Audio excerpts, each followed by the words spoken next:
We have a very exciting episode for you today. It's not just Anthony and me talking. We also have Sebastian here with us. Sebastian's an ADJ. Sebastian, would you like to introduce yourself? What's going on, guys? I'm Sebastian Stratton. I'm a freshman here at Montclair, sports communication major. I mainly chose this school because of the program here, Red Hawk Sports Network, the radio station, and I'm looking forward to being here. I'm excited to be here, and I'm just here to tag along, learn from Vincent and Anthony, and learn as much as I can. Well, absolutely Very nice. fabulous. That's a great way to start off. Look at that. Well, Sebastian, it's great to have you here. And you played baseball in high school, correct? I did. So, look, some perfect knowledge for the show today. That isn't all that you're getting, though. We will also be having a special guest come on the show in the second half of our show, Pat Ragazzo. Anthony, you want to know what? You did all of the work to get him here. I feel like you should introduce him. Yeah, Pat Ragazzo, one day he followed me on Instagram, so I figured I'd send him a message, see if he could come on the Walkoff. I'm always thinking about our show. So he's the reporter, publisher, site manager, and executive editor for Sports Illustrated's Mets and Yankees on SI websites. He's got a lot of accolades. He was the top reporter and publisher of the year 2024 by the International Association of Top Professionals for outstanding leadership, dedication, and commitment to the industry. He's been on a bunch of channels like NBC, CBS, Fox, Pix 11. He's been on ESPN Radio, at WFAN Radio. He's also friends with Frank the Tank Fleming. He's their Mets insider for his podcast. So, yeah, I think it's pretty cool. I'm excited to see what insights he has for us. And he's got a really fun career. He didn't go to Montclair. He went to Salisbury. Yep. And graduated in 2018. Right? I believe so, yeah. Yeah, so he's gotten started really fast. It's 2024 now, and he's already on air, making some big appearances there, and we'll be talking to him a lot about, his career and also, just baseball with him because, of course, this is the Walkoff. Now, let's jump right back into baseball. It's a very slow start to the season. Give me 1 second. I will go right back. But Anthony, please take it away. Yeah, so we have the off season here. We got Juan Soto. We got Steve Cohen and Hal Steinbrenner meeting with Juan Soto. I know you're a Yankee fan. Yep. What do you think about You're listening to WMSC, Juan Soto coming to the Yankees? Go back to the Yankees. So I think the biggest thing, especially after they lost, Juan Soto, he wants to get his value as high as he possibly can. Right. I think the biggest thing with that is saying, Hello? I know a specific Hello? reporter asked him after they lost in the World Series, does having the success that you had this season and playing well with the Yankees, forming a friendship with Aaron Judge, almost as if it's a brotherhood, does that help you in terms or make you more prone to wanting to stay with the Yankees? And I thought his answer was very giving. He said, no, it really doesn't. I'm open to all 30 MLB teams. I want to see what each team has to offer me. And I think that shows that Juan Soto really wants to drive his market as high as he possibly can and get as much money as he deserves because when facts come to show, he's a great baseball player. Hit over 280 this season. He was played very well in the playoffs. And he's the star of the MLB. Yeah, I think he's going to take a very long time to sign. He's going to get as much money as he can, like you said, and as he should. But I'm curious, how much do you think these meetings are actually going to mean? I think, honestly, it's more so of just a for-show thing. We all know Steve Cohen's going to be involved. We know, Steinbrenner's going to be involved. If the Yankees weren't involved, I think Yankees fans would probably revolt. That's, it's that big of a deal for the Yankees. But, do you think that that's, a big deal that they're going out to meet him, or is that kind of just for a for-show thing? I think in terms of the big market teams such as the Yankees, Mets, and Dodgers, I think those are more the teams that are going to pursue Juan Soto more than teams such as the Rays. I think the Rays are more of a show. I do think that Steinbrenner meeting Soto shows that he cares because, I don't know, from Juan Soto's perspective, if he thinks that he's not interested in me. So I do think that Steinbrenner flying out to Florida to meet with Soto shows that he cares and he wants him. But again, that's a decision that Cashman and Steinbrenner have to make in terms of how much is Soto going to cost. Mm-hmm. And if you get him, are you able to sign other free agents such as Christian Walker filling a void at first base possibly? Yep. Rizzo's a free agent. Ha-Seong Kim, Padres, he's another option. So I think weighing those options in terms of if you sign Soto, do you have the ability to sign other free agents? And I think that's something that Steinbrenner's going to have to decide, and that's what I think this meeting is really going to come in terms of. I think it means a lot for Pete Alonso, too, right? If wherever Soto signs with, unless it's the Mets, probably not going to sign Pete Alonso. It's going to be Absolutely. two really big contracts. Mm-hmm. So Take it away, Vincent. Yeah, I mean, it's going to be an extremely exciting free agency this year. There's a lot of big names on the market, but I think Juan Soto is definitely the biggest. My take is, and I've said this before, he's going to be a Yankee. First of all, Anthony, we've talked about this multiple times. It's just, if Soto goes anywhere but the Yankees, it's the biggest travesty for New York. Well, for Yankees fans. For yeah. Yankees fans, for the Bronx at least. Because it's like the opposite of Babe Ruth. You're losing, maybe not your biggest star, all right? Garrett Cole, maybe bigger than Soto, but you have Aaron Judge. So you're not losing your biggest star, but you're losing such a big figure, and you're going to give him away for nothing. I mean, you got him on one-year contract. If you don't re-sign him, first of all, the rumors of, oh, you want to know what, Cashman stinks, Steinbrenner has just been awful, they won't open their pockets. Well, of course it's going to be true. Whether they open their pockets or not, it's going to look true to fans, and that's all that matters in the end. They're going to be booed out of the stadium. And then you're going to have to, I guarantee they won't look for new options, though. They won't look for new options. Cashman won't be fired, and neither will Steinbrenner. Well, I'll tell you what, if they do let Soto go, it's probably the worst decision in Yankees history, if not one of. And I don't understand, first of all, I don't understand how Brian Cashman's lasted this long to begin with. I also don't understand how Aaron Boone's lasted this long. But if you let Soto go, what is Brian Cashman's job at that point? Okay, maybe you sign Anthony Santander as a replacement. Anthony Santander is a solid player. We talked about that, but he's not Juan Soto. So, to me, if you're the New York Yankees, this is your moment to cement that you're the New York Yankees. The Yankees haven't been their 90s selves since, I guess, 2009 when they won the World Series. The past 15 years, they've been kind of a joke. Every year they make the playoffs. They lose to the Astros, it seems, this year, losing the World Series. This is your chance to keep – he wouldn't be a homegrown star, but he'd be here since he was 25 years old. So, essentially, like a homegrown star.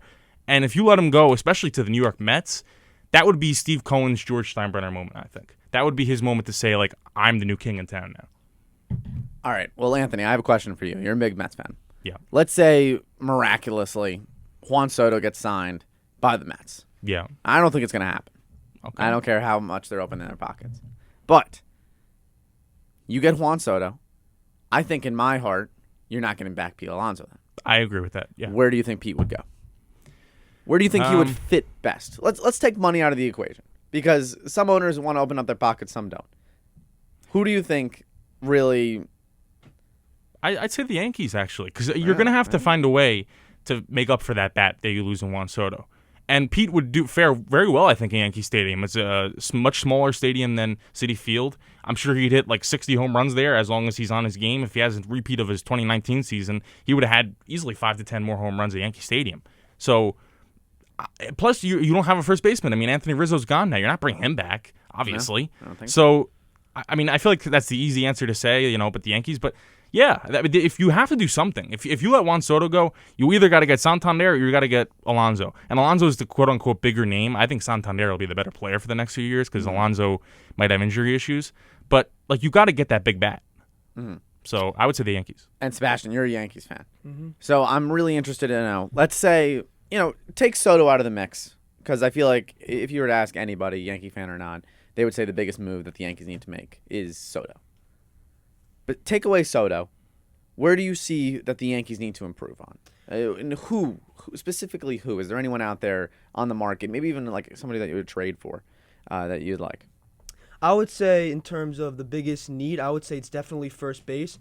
You're losing Rizzo, that void in the lineup, and I think if you insert a guy such as Christian Walker or Pete Alonso in there, and you get Soto back, that would be a tie. That would be the 2-3-4 of Soto, Judge, and then Alonso/Walker. And then another thing I would probably say, shortstop's already filled. Anthony Volpe is the shortstop to come in the future. Proved in the World Series, good base runner, Gold Glove winner. I think Chisholm stays at third, and then Dominguez is going to develop. I don't know what happens with Verdugo. He might be a bench piece along with Oswaldo Cabrera, but I think if the outfield at that point is Dominguez, Judge, and Soto, Dominguez in center, because I think long-term Judge should move to right just for durability, health, and his bat can be more of a presence. I think that the next biggest void becomes second base because I don't think that Torres is going to be re-signed. I like Torres personally, but I think too much of just the base running mishaps, the defensive issues. Streaky player, played poorly in April through June, turned it on July through the playoffs. But I think he's just not going to be re-signed. I don't think Boone's the biggest fan of him because of the benching. I mean, he talks highly of him, but I just don't think it's going to happen. So I would like to see a guy like Ha-Seong Kim there. Great defender, good bat. You can insert him, lower him in the lineup too, provide more length in your lineup, especially if Volpe's down there, or if you want to lead him off. But I think a guy such as Kim and then Alonso/Walker can provide that depth and less of a strikeout margin that the Yankees need in their lineup to contribute to those big bats such as Judge and Soto. I like that. Because the biggest problem that I saw with the Yankees this year is when they were down or when they were like at their worst in the season, it was because Judge and Soto weren't performing, and then nobody else around them were performing. So if you get some supporting roles there, I mean, come on. Not all plays need these big stars. Now, a big thing to remember is there are a lot of new names in the free agent market, one of which is Roki Sasaki from over in Japan. And he's coming over and joining MLB free agency. He's a 23-year-old right-hander. He is, oh my goodness, Anthony, how do you say the team name that again? He did play in the. I mean, I have no idea. How to say it. I couldn't help. But he did play in the World Baseball Classic. There's an at-bat of him going around, of him striking out Randy Arozarena. And he's got some lights-out stuff. 23 years old right now. And I'm watching his highlights right now, as I was last night. But he's filthy. Yeah. Now, my biggest concern is how is he really going to transition over to the MLB? But, Yamamoto didn't seem to bother him that much. Yeah. Maybe a little bit to start off, especially that game one start. The injuries is a big concern, too. Yes. Who else? Ohtani didn't really take a beat off him. And same with Yu Darvish. Really, those are the three names that come to my head. Yu Darvish is like the one guy that really came and just immediately was like an ace. And he's still going. He's 12, 13 years into the league.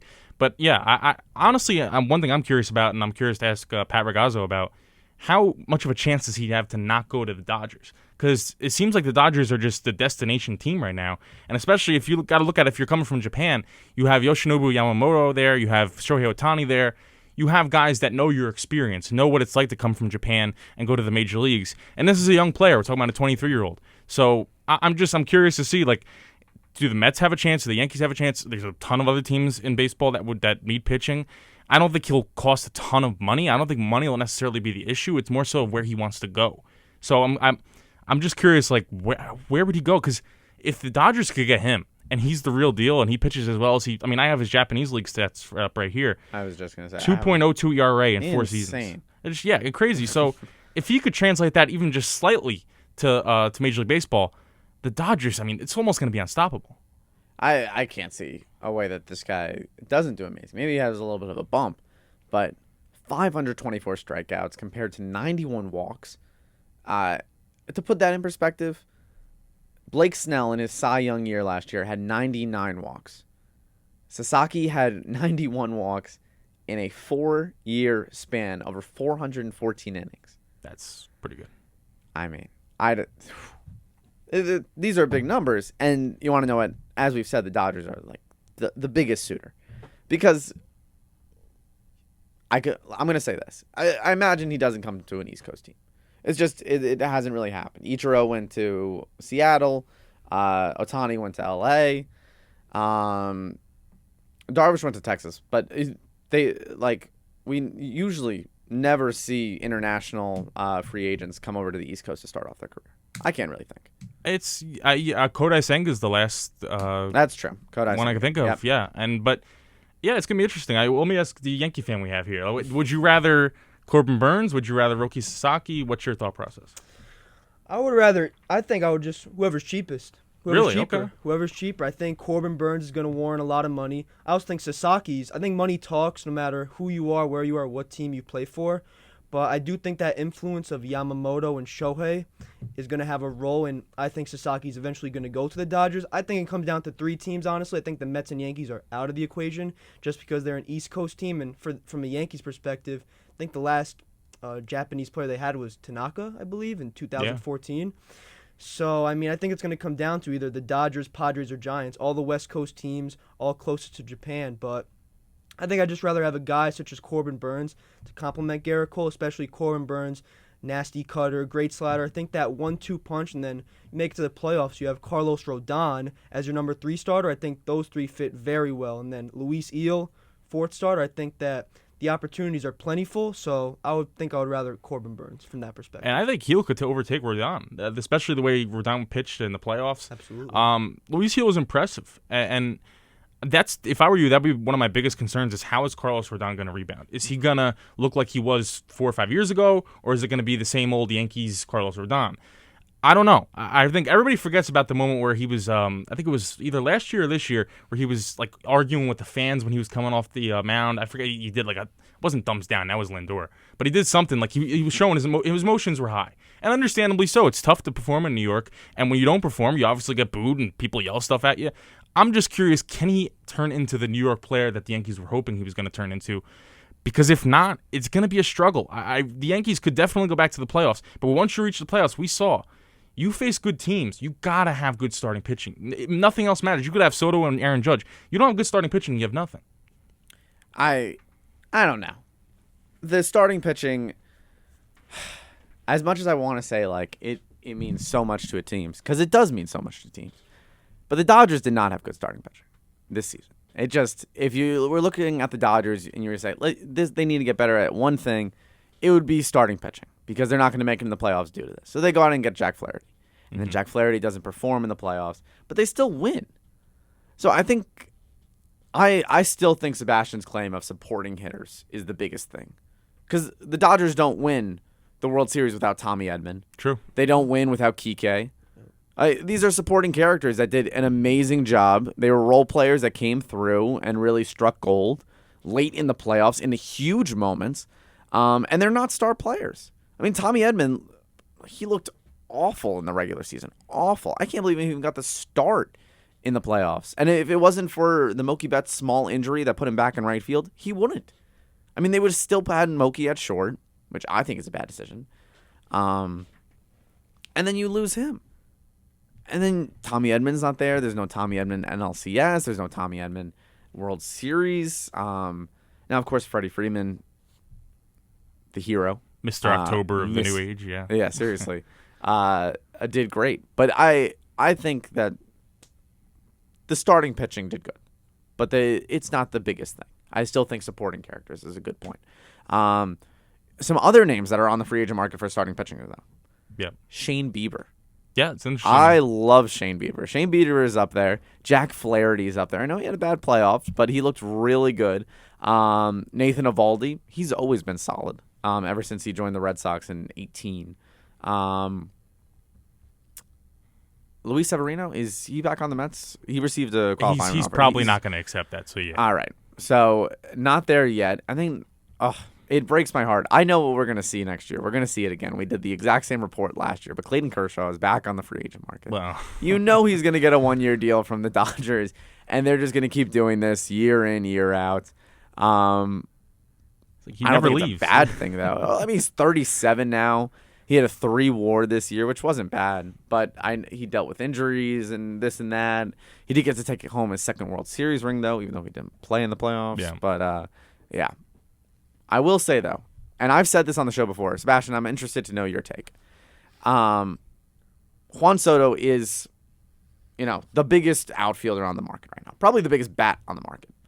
I've said on this show prior to this, and this is going to be our final take before we go to break, I've said Anthony Santander would be a good replacement. If you don't win the Juan Soto sweepstakes, you still get the power, if not a little bit more from Santander. You lose the glove, all right? He's not a good fielder. You're not going to get any fielding from him. But the bat and the clutch ability is almost identical in my eyes to Juan Soto. Would you agree? I would agree, absolutely. And to what I said before, I think that the ability to sign Santander, especially at a way cheaper price than you're going to sign Soto for, that gives you the ability, again, those supporting cast players, especially as we saw, like you said, in the World Series with the Dodgers.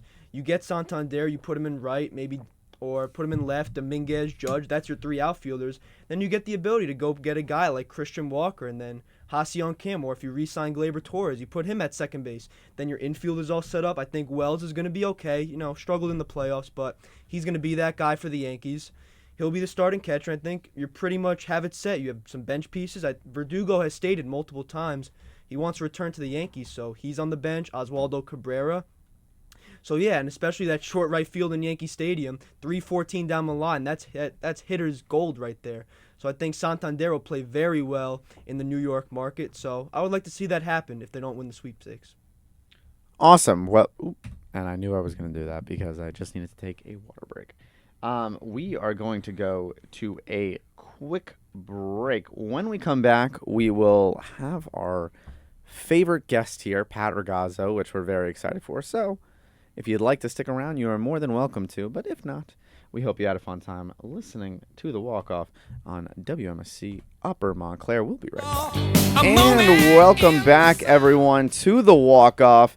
If you're listening, we have a special guest here with us today, Pat Ragazzo. Pat Ragazzo is, Pat, you have a long list of accomplishments since graduating from Salisbury in 2018. It's great to have you on the show. We're excited to have you here. Can you hear us? Is everything all right on your end? All clear. Thank you very much. I'm very flattered, and I really appreciate you guys having me on, so I'm ready to get into it with you. Awesome. Well, before we get started, Pat, this is a college radio station, and a lot of people who are listening to this really want to get to where you are right now. So if you could just really quickly take us through, your career from college and then to where you are today. Well, yeah, absolutely. So I really didn't know what exactly I wanted to do until later in college. So really everybody listening and you guys as well kind of have a really good head start because you're doing all the right things with getting involved in college radio station, college newspaper, getting as much reps as possible and networking as much as possible in college are really what sets you up nicely to enter the sports media field, but enter any field, of course. And where I started, I actually entered college as a accounting major, and that didn't work out. So about halfway through school, I switched to communications with really a focus in public relations, but did some journalism classes. Always was really into sports, particularly New York sports, growing up in New Jersey. And, yeah, I worked at Intercom for a summer job, just a part-time promotions job at the time, my last summer as a college student. And they owned WFAN, the famous sports radio station in New York. I got to work as kind of like a production assistant for a couple different live remote radio broadcasts. So it was only a couple shows during the summer, but that really had a lasting effect on me. And just the atmosphere was really cool, getting to go to Giants training camp, interact with the players a little bit. And I went back with one semester left in school. I was a fall graduate in 2018 from Salisbury University in Maryland. And I was just like, how do I make this into a full-time career? How do I be in this atmosphere for a full-time career? So really, from when I went back to college, I just started networking with people for my final semester in college, started networking at a relentless pace with people in the industry, started blogging for a couple Mets blogs, New York Giants blogs, and building up reps and a portfolio and connections over a span of a couple years. And it was kind of just right place at the right time. I had written for a Giants, kind of like an online digital newspaper occasionally, and they recommended me to one of the new site managers at Sports Illustrated. They're on our On SI network. It was Maven at the time, and I wrote part-time at Sports Illustrated for a couple of years and worked in sales full-time to kind of support myself and get on my feet and save up and be able to move out in my mid-20s. And then I actually, right place, right time, 2.5 years later, wound up quitting my sales job. And luckily, 2 months after that, the Mets site had nobody running it. They didn't even have a Mets site at the time. at Sports Illustrated, and it was kind of right place, right time, and I got approved to launch it right after my 25th birthday, actually. So that was about 3.5 years ago, almost 4 years ago now. So yeah, kind of just like building a portfolio, networking, and building connections, and kind of just working on your craft at a relentless pace is kind of how I got to where I am today. And again, can't stress it enough that getting involved in college and getting a head start in college is something I wish I did more. I didn't do so until the end. But yeah, you guys specifically are in a really good spot, and hopefully people listening, take some of this advice and do the same. Well, hey, Pat, this is Anthony. Thanks again for coming on. Really means a lot to us. I wanted to get started with Juan Soto, obviously. It's the biggest story. What have you heard about the Steve Cohen, Hale Steinbrenner going over to meet with him in California? How much stock should fans put into that? And what do you think his chances are of coming to New York and not going to L.A.? Well, on that last note, I think that the New York teams are the favorites to land Juan Soto. I would be surprised if he wound up in L.A. With the Mets going out to visit him, the Yankees going out to visit him, Juan Soto has told his agent, Scott Boras, that he wants to meet with every single interested team face-to-face. This is just part of the process. But the Mets, if out of any team, have the financial backing of Steve Cohen to be able to give Juan Soto the highest offer. And right now it looks like it's going to be a two-team battle between the Mets and the Yankees. And the Yankees really don't want to lose him. He just helped them go to their first World Series in 15 years, which is crazy to think about when you think about the Yankees being perennial contenders basically every season. They don't want to lose him. They don't want to lose him, especially to a crosstown rival. But the Mets are a real threat here, and both teams, like you said, are going to be meeting with Soto and Scott Boras out in California in the coming week. Yeah, and Pat, looking at it, we were talking about it earlier on our show today, but I mean, what kind of blow do you really think this takes to the Yankees if, they do lose out on the Juan Soto sweepstakes? It would be a significant loss for the Yankees. It would be a pretty crushing loss to lose Soto. And I've mentioned this a couple times though. If they were to lose Soto, they would be able to allocate the resources to fill multiple holes on their roster in the starting rotation and target a number of stars as opposed to kind of putting all their eggs in one basket with Soto, which we just saw this past season. It doesn't guarantee you a championship. So the Yankees, if they were to lose Soto, they could probably pivot to a Blake Snell, to an Alex Bregman, Anthony Santander, and kind of beef up their roster a little bit more by spending on multiple guys as opposed to just one. Well, kind of to that point, do you think Roki Sasaki has any chance of going to New York? Just from an outsider's perspective, it seems like he's almost a lock to go to the Dodgers. Do the Yankees and Mets have a chance?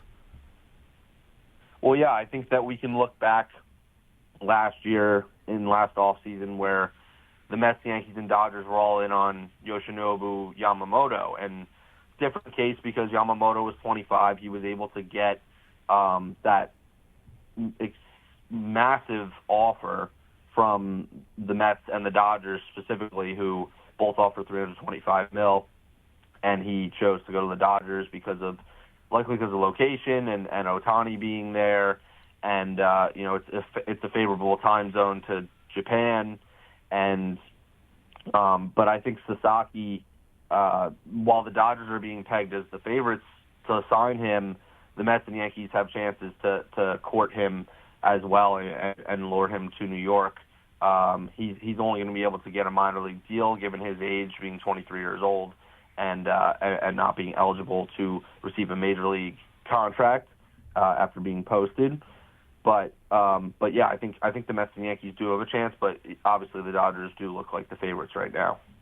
Yeah, and another thing that we talked about regarding Sasaki is the Yankees really need pitching help. The Mets are losing a handful of their starters. On both sides, looking at them, let's say they don't make it to the Sasaki sweepstakes either. I mean, have you heard any news about, maybe the Yankees are going to go for this starting pitcher, or the Mets will go for a veteran type or someone that's on the younger end? Well, yeah, so the Mets still could bring back Sean Manaea. He was phenomenal for them last year. He emerged as their ace. He changed his arm angle to replicate Cy Young candidate Chris Sale halfway through the year, and really was pretty dominant in the second half of the season specifically. But yeah, the Mets and Yankees are going to be in on some of the top starters. Whether it's now, some of the top names are more so in their early 30s, but the top names such as Corbin Burns, Blake Snell, Max Fried, and then obviously the Mets could bring back Manaea. They could bring back Severino, or both of them. Both teams, particularly the Mets, are going to need starting pitching, and I feel like the Yankees could use a co-ace to Garrett Cole, but it's going to depend which team gets Soto. If one or two teams get Soto, then it kind of leaves less flexibility to splurge on a big name starter, but I think that the Mets definitely need to do so, probably more than the Yankees this offseason. Well, another thing I'm curious about with the Mets is their bullpen's kind of in shambles right now. How do you see them revamping that bullpen? Well, yeah, so it's when rebuilding a bullpen, it really all is just kind of depends, because relievers are so hot and cold from year to year. You just never know. That's why you don't really see relievers getting long-term deals, and some of the relievers on the market could get that multi-year deal, like a Tanner Scott, a Carlos Estevez, and the Yankees have already shown interest in Estevez, but the Mets have Edwin Diaz coming back, and I could see them potentially trying to re-sign Ryan Stanek, who was really big for them specifically in the postseason. He was their second most reliable reliever. Phil Maton, the Mets declined his club option, but David Stearns left the door open for a potential reunion, maybe at a more cost-effective deal. So yeah, the Mets are going to be targeting veterans and some guys who they feel like maybe they can unlock their potential as depth pieces, but they do need at least a couple high leverage relievers to bring in this offseason to kind of revamp that bullpen. Yeah, and I mean, bullpens have always been such a big part of the game, but now, the bats have been so huge, and a big bat is Pete Alonso. I mean, we talked about him earlier on the show, but do you think he can also be a player that swaps divisions and goes to the Yankees?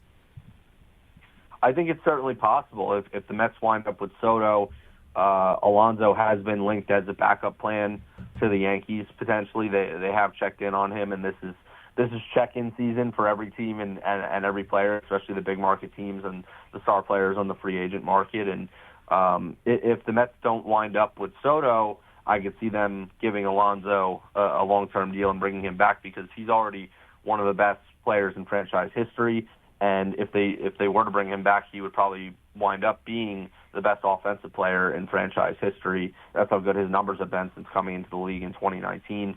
He's coming off a little bit of a down year to his standards: 34 home runs, 88 RBIs, 788 OPS. Really below what we've been accustomed to seeing Pete Alonso put up year after year.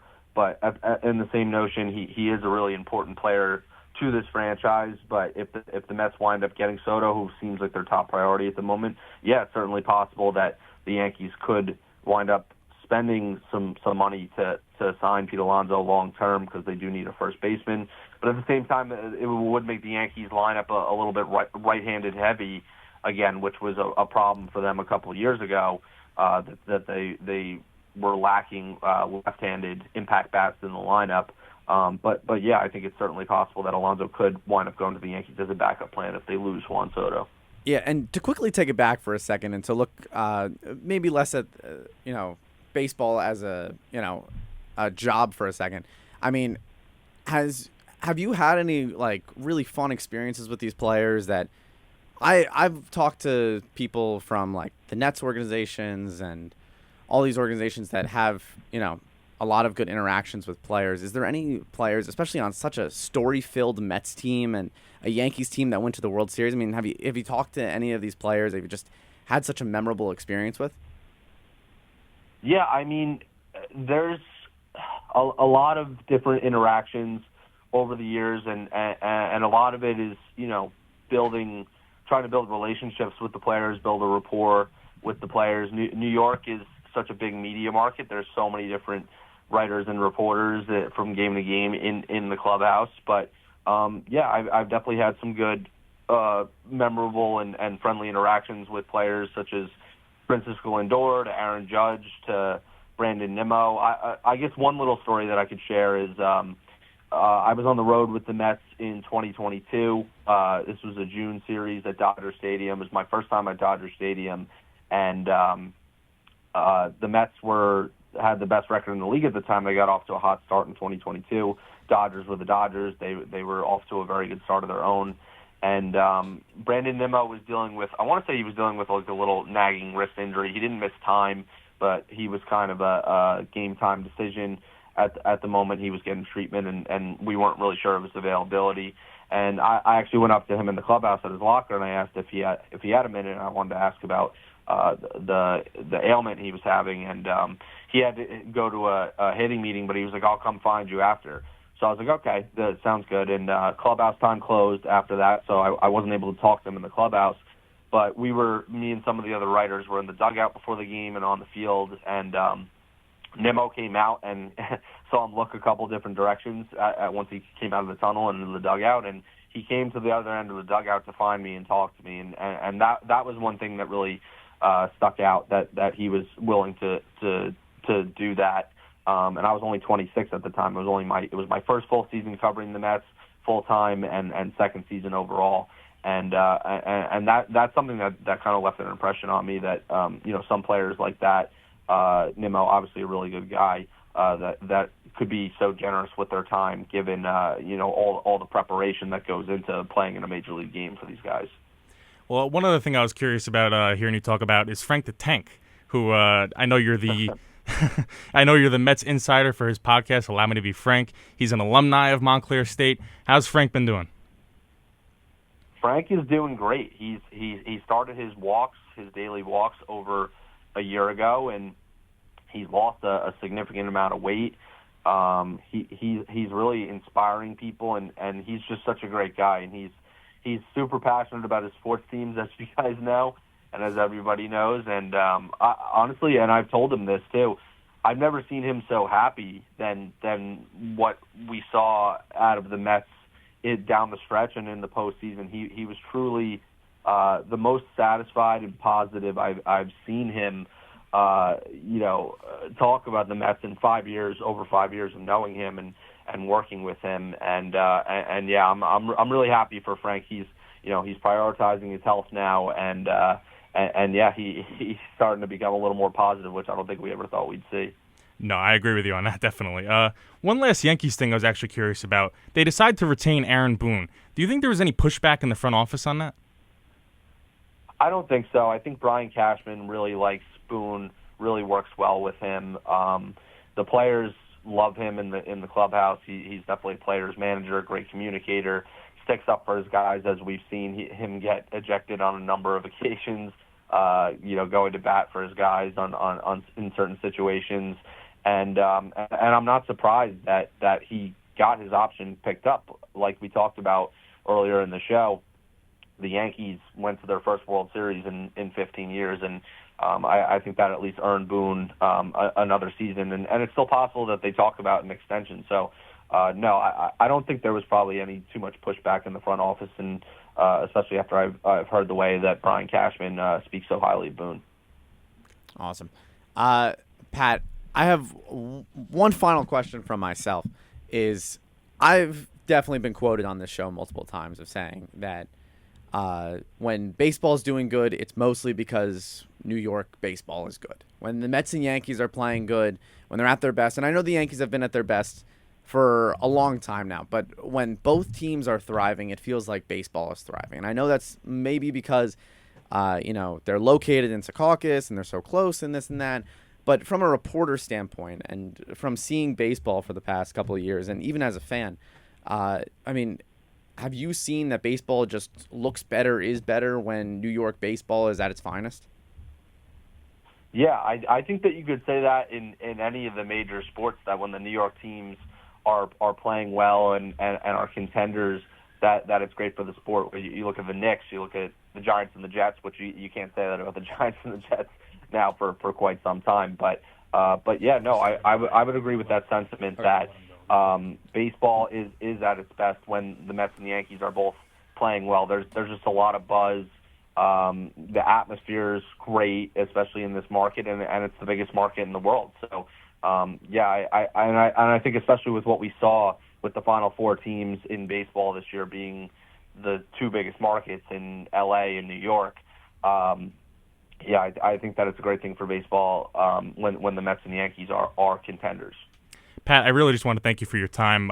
Really means a lot to us to take a few minutes here and talk to us. And obviously, we have an open door here. Anytime you'd like to be back, we'd love to have you. Best of luck this offseason, and yeah, take care.